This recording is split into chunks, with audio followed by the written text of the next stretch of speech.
Good morning, everyone. It's Terrie O'Connor, Winning at Real Estate, and I'm glad to be with you again.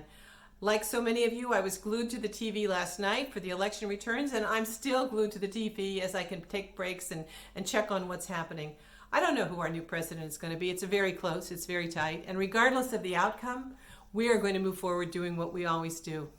And I think some of the things I think about with moving forward is the fact that we are going into a new year, and we also, with the new election, again, regardless of the winter, it's kind of like New Year's. It's sort of a new beginning. We're starting a new term for our presidential office, for our Senate and House.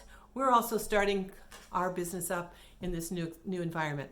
So I feel very strongly that we have to think about how we conduct ourselves and what kind of business we want to do, and focus on the right things that we always know we have to do, should do, and will do if we choose, and that's the correct word, if we choose to be successful.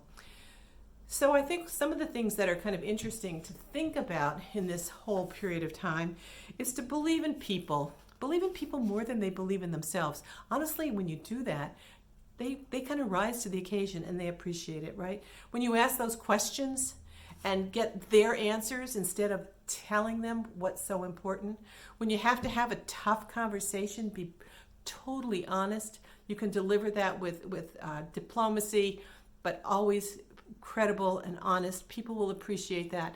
So we're in a market where sometimes our messages are a little bit harsher to deliver. If a contract falls apart, or someone loses in a bidding war, or circumstances in an inspection, put a deal down after everyone's worked so hard to kind of keep it together. Disappointments are out there. They're part of the real estate industry, but so are the successes. And here's what I think is so critical, and this is probably what I want to make the strongest point this morning. It's telling people, or I shouldn't even use the word that telling, it's sharing your stories and sharing stories of others that will help your consumers, your clients, feel better about the circumstances they find themselves in, or explaining to them through another example of a story how someone else prevailed in a situation that might be similar to theirs.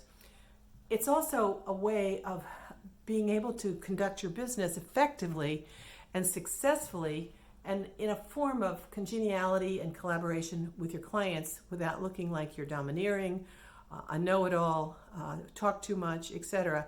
The story lets them kind of articulate back their feelings about the situation and think about the circumstances. So I think everyone's story is very interesting. A lot of times if you're on an interview for market analysis, you're really interviewing your clients, and you're asking them the questions. You're asking them their story.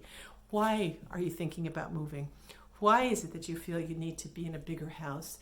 Is it something that you wanted to do for a while? Is it something that is important? Has your family grown?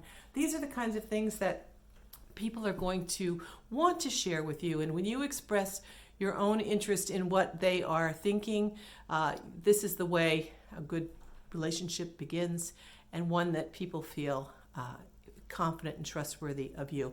So, think more of people than they think of themselves. Most of us are a little shy or a little bit reluctant to share what we really think, or share our story, or what we really feel.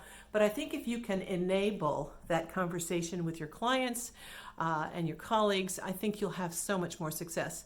The rules of the game are the same. You still need to make those calls in the morning. You still need to identify what it is you're going to do. Personally, I feel like you need to get up every morning and think about what you're grateful for. Your gratitudes are important. It starts the day out with a much more positive approach. But as you approach the people in the day, and your appointments and so forth begin to unfold, ask them questions. Let them tell you their story, and share the stories of others if their circumstances warrant kind of explaining something that way than just being rather clinical with the details of what you have to do or what happens if this happens. I mean, it's so much better when it's developed into some kind of a story. Storytelling is important, and I'd love to think that all of you could do a very good job of it. And so if you're going forward into this new world and you're thinking about all the things you're going to do getting started, and we really are talking about a new beginning, a new year, a new presidential term for whichever gentleman wins this election, it's an opportunity for us to start the new year together and start with that wonderful idea of being more approachable, more likable, not ineffective, not shying away from things, but using the storytelling system and asking for their story as a way of communicating in a little richer and more personal way. So anyway, it's Terrie O'Connor, Winning at Real Estate, and I look forward to talking to you again. Take care, everyone.